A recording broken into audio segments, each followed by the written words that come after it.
بسم الله الرحمن الرحيم. ياسين والقرآن الحكيم إنك لمن المرسلين على صراط مستقيم تنزيل العزيز الرحيم لتنذر قوما ما أنذر آباؤهم فهم غافلون لقد حق القول على أكثرهم فهم لا يؤمنون إنا جعلنا في أعناقهم أغلالا فهي إلى الأذقان فهم مقمحون وجعلنا من بين أيديهم سدا ومن خلفهم سدا فأغشيناهم فهم لا يبصرون وسواء عليهم أنذرتهم أم لم تنذرهم لا يؤمنون إنما تنذر من اتبع الذكر وخشي الرحمن بالغيب فبشره بمغفرة وأجر كريم إنا نحن نحيي الموتى ونكتب ما قدموا وآثارهم وكل شيء أحصيناه في إمام مبين واضرب لهم مثلا أصحاب القرية إذ جاءها المرسلون إذا أرسلنا إليهم اثنين فكذبوهما فعززنا بثالث فقالوا إنا إليكم مرسلون قالوا ما أنتم إلا بشر مثلنا وما أنزل الرحمن من شيء إن أنتم إلا تكذبون قالوا ربنا يعلم إنا إليكم لمرسلون وما علينا إلا البلاغ المبين قالوا إنا تطيرنا بكم لئن لم تنتهوا لنرجمنكم وليمسنكم منا عذاب أليم قالوا طائركم معكم أئن ذكرتم بل أنتم قوم مسرفون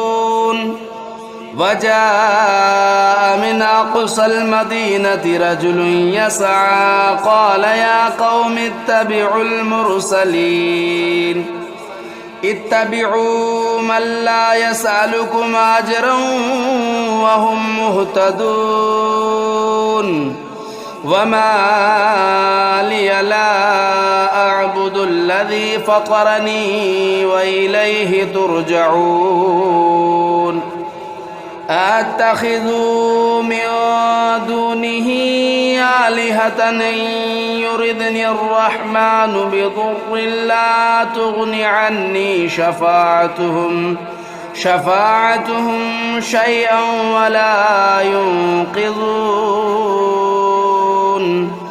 إني إذا لفي ضلال مبين إني آمنت بربكم فاسمعون قيل ادخل الجنة قال يا ليت قومي يعلمون بما غفر لي ربي وجعلني من المكرمين وما أنزلنا على قومه من بعده من جود من السماء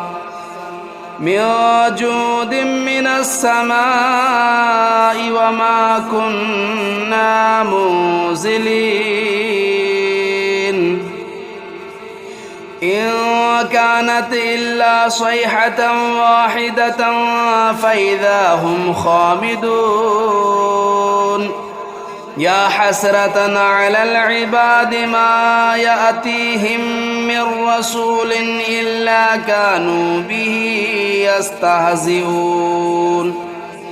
ألم يروا كم أهلكنا قبلهم من القرون أنهم إليهم لا يرجعون وإن كل لما جميع لدينا محضرون وآية لهم الأرض الميتة أحييناها وأخرجنا منها حبا فمنه يأكلون وجعلنا فيها جنات من نخيل وأعناب وفجرنا فيها من العيون ليأكلوا من ثمره وما عملته أيديهم أفلا يشكرون سبحان الذي خلق الأزواج كلها مما تنبت الأرض ومن أنفسهم ومما لا يعلمون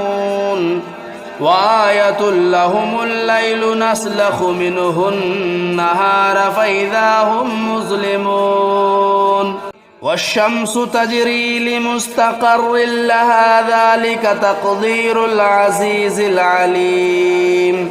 والقمر قدرناه منازل حتى عاد كالعرجون القديم لا الشمس ينبغي لها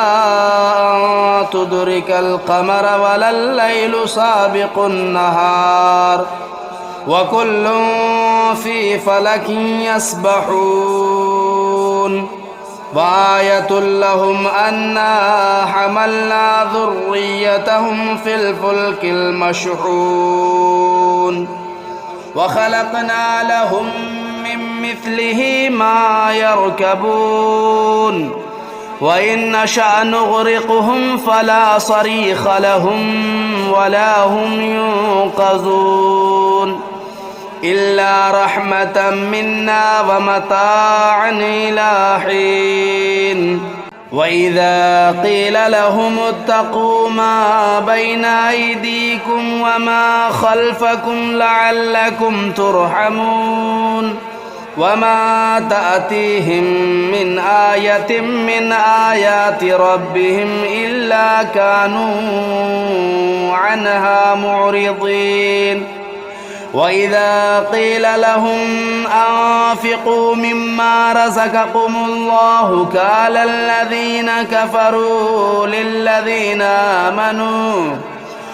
الذين كفروا للذين آمنوا أنطعم من لو يشاء الله أطعمه إن أنتم إلا في ضلال مبين ويقولون متى هذا الوعد إن كنتم صادقين ما ينظرون إلا صيحة واحدة تأخذهم وهم يخصمون فلا يستطيعون توصية ولا إلى أهلهم يرجعون ونفخ في الصور فإذا هم من الأجداث إلى ربهم ينسلون قالوا يا ويلنا من بعثنا من مرقدنا هذا ما وعد الرحمن وصدق المرسلون إن كانت إلا صيحة واحدة فإذا هم جميع لدينا محضرون قالوا يا ويلنا من بعثنا من مرقدنا هذا ما وعد الرحمن وصدق المرسلون إن كانت إلا صيحة واحدة فإذا هم جميع لدينا محضرون فاليوم لا تظلم نفس شيئا ولا تجزون إلا ما كنتم تعملون إن أصحاب الجنة اليوم في شغل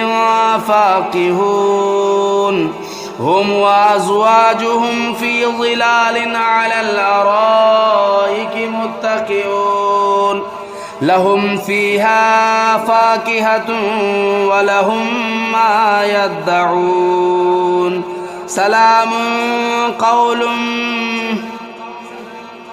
سلام قولا من رب رحيم وامتازوا اليوم أيها المجرمون ألم أعهد إليكم يا بني آدم ألا تعبدوا الشيطان إنه لكم عدو مبين وأن اعبدوني هذا صراط مستقيم ولقد أضل منكم جبلا كثيرا أفلم تكونوا تعقلون هذه جهنم التي كنتم توعدون اصلوها اليوم بما كنتم تكفرون اليوم نختم على أفواههم وتكلمنا أيديهم وتشهد أرجلهم بما كانوا يكسبون ولو نشاء لطمسنا على أعينهم فاستبقوا الصراط فأنى يبصرون ولو نشاء لمسخناهم على مكانتهم فما استطاعوا مضيا ولا يرجعون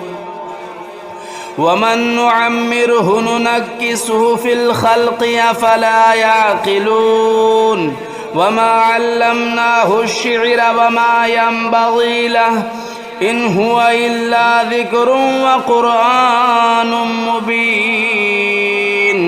لينذر من كان حيا ويحق القول على الكافرين أولم يروا أنا خلقنا لهم مما عملت أيدينا أنعاما فهم لا مالكون وذللناها لهم فمنها ركوبهم ومنها يأكلون ولهم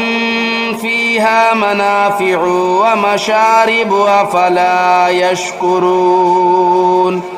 واتخذوا من دون الله آلهة لعلهم ينصرون لا يستطيعون نصرهم وهم لهم جند محضرون فلا يحزنك قولهم إنا نعلم ما يسرون وما يعلنون أولم ير الإنسان أنا خلقناه من نطفة فإذا هو خصيم مبين وضرب لنا مثلا ونسي خلقه قال من يحيي العظام وهي رميم قل يحييها الذي أنشأها أول مرة وهو بكل خلق عليم الذي جعل لكم من الشجر الأخضر نارا فإذا أنتم منه توقدون أوليس الذي خلق السماوات والأرض بقادر على أن يخلق مثلهم بلى وهو الخلاق العليم إنما أمره إذا أراد شيئا أن يقول له كن فيكون فسبحان الذي بيده ملكوت كل شيء وإليه ترجعون. بسم الله الرحمن الرحيم. الرحمن علم القرآن خلق الإنسان علمه البيان. الشمس والقمر بحسبان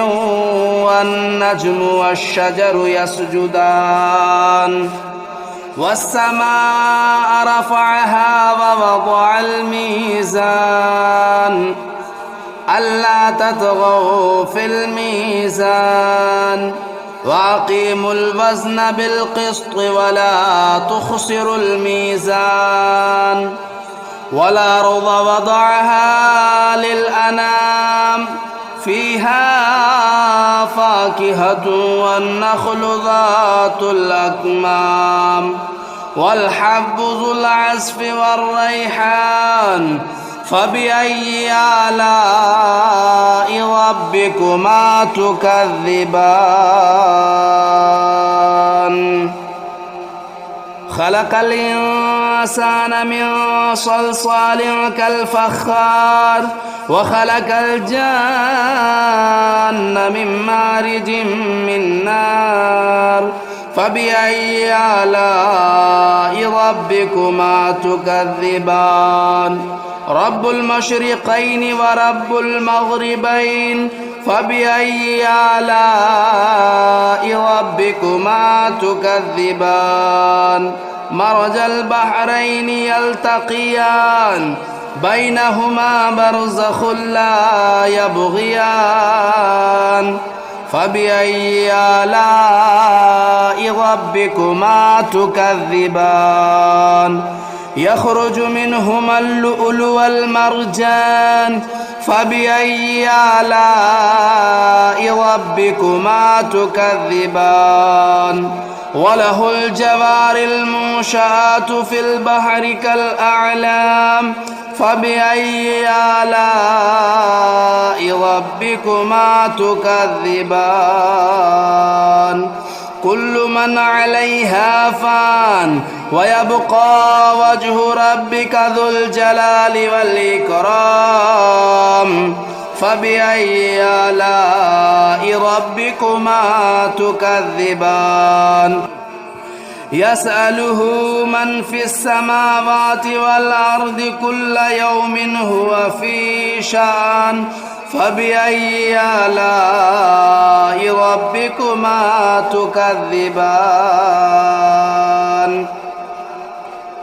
سنفرغ لكم أيها الثقلان فبأي آلاء ربكما تكذبان. يا معشر الجن والإنس إن استطعتم أن تنفذوا من أقطار السماوات والأرض فانفذوا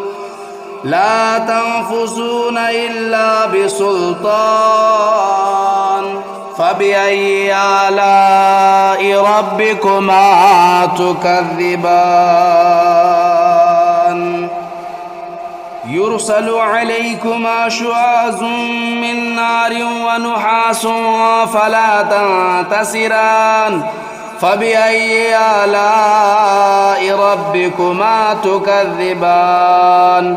فإذا انشقت السماء فكانت وردة كالدهان فبأي آلاء ربكما تكذبان. فيومئذ لا يسأل عن ذنبه إنس ولا جان فبأي آلاء ربكما تكذبان. يعرف المجرمون بسيماهم فيؤخذوا بالنواصي والأقدام فبأي آلاء ربكما تكذبان. هذه جهنم التي يكذب بها المجرمون يطوفون بينها وبين حميم آن فبأي آلاء ربكما تكذبان ولمن خاف مقام ربه جنتان فبأي آلاء ربكما تكذبان ذواتا أفنان فبأي آلاء ربكما تكذبان فيهما عينان تجريان فبأي آلاء ربكما تكذبان فيهما من كل فاكهة زوجان فبأي آلاء ربكما تكذبان متكئين على فرش بطائنها من استبرق وجنى الجنتين دان فبأي آلاء ربكما تكذبان فيهن قاصرات الطرف لم يطمثهن إنس قبلهم ولا جان فبأي آلاء ربكما تكذبان كأنهن الياقوت والمرجان فبأي آلاء ربكما تكذبان هل جزاء الإحسان إلا الإحسان فبأي آلاء ربكما تكذبان ومن دونهما جنتان فبأي آلاء ربكما تكذبان مدهامتان فبأي آلاء ربكما تكذبان فيهما عينان نداختان فبأي آلاء ربكما تكذبان فيهما فاكهة والنخل والرمان فبأي آلاء ربكما تكذبان فيهن خيرات حسان فبأي آلاء ربكما تكذبان حور مقصورات في الخيام فبأي آلاء ربكما تكذبان لم يطمثهن إنس قبلهم ولا جان فبأي آلاء ربكما تكذبان متكئين على رفرف خضر وبخري حسان فبأي آلاء ربكما تكذبان تبارك اسم ربك ذو الجلال والإكرام بسم الله الرحمن الرحيم تبارك الذي بيده الملك وهو على كل شيء قدير الذي خلق الموت والحياة ليبلوكم أيكم أحسن عملا وهو العزيز الغفور الذي خلق 7 سماوات طباقا ما ترى في خلق الرحمن من تفاؤت فارجع البصر هل ترى من فطور ثم ارجع البصر كرتين ينقلب إليك البصر خاسئا وهو حسير ولقد زينا السماء الدنيا بمصابيح وجعلناها رجوما للشياطين وأعتدنا لهم عذاب السعير وللذين كفروا بربهم عذاب جهنم وبئس المصير إذا ألقوا فيها سمعوا لها شهيقا وهي تفور تكاد تميز من الغيظ كلما ألقي فيها فوج سألهم خزنتها ألم يأتكم نذير قالوا بلى قد جاءنا نذير فكذبنا وقلنا ما نزل الله من شيء إن أنتم إلا في ضلال كبير وقالوا لو كنا نسمع أو نعقل ما كنا في أصحاب السعير فاعترفوا بذنبهم فسحقا لأصحاب السعير إن الذين يخشون ربهم بالغيب لهم مغفرة وأجر كبير وأسروا قولكم أو اجهروا به إنه عليم بذات الصدور ألا يعلم من خلق وهو اللطيف الخبير هو الذي جعل لكم الأرض ذلولا فامشوا في مناكبها وكلوا من رزقه وإليه النشور أأمنتم من في السماء أن يخسف بكم الأرض فإذا هي تمور أم أمنتم من في السماء أن يرسل عليكم حاصبا فستعلمون كيف نذير ولقد كذب الذين من قبلهم فكيف كان نكير أولم يروا إلى الطير فوقهم صافات ويقبضن ما يمسكهن إلا الرحمن إنه بكل شيء بصير أمن هذا الذي هو جند لكم ينصركم من دون الرحمن إن الكافرون إلا في غرور أمن هذا الذي يرزقكم إن أمسك رزقه بل لجوا في عتو ونفور أفمن يمشي مكبا على وجهه أهدى أمن يمشي سويا على صراط مستقيم قل هو الذي أنشأكم وجعل لكم السمع والأبصار والأفئدة قليلا ما تشكرون قل هو الذي ذرأكم في الأرض وإليه تهشرون ويقولون متى هذا الوعد إن كنتم صادقين قل إنما العلم عند الله وإنما أنا نذير مبين فلما رأوه زلفة سيئت وجوه الذين كفروا وقيل هذا الذي كنتم به تدعون قل أرأيتم إن أهلكني الله ومن معي أو رحمنا فمن يجير الكافرين من عذاب أليم قل هو الرحمن آمنا به وعليه توكلنا فستعلمون من هو في ضلال مبين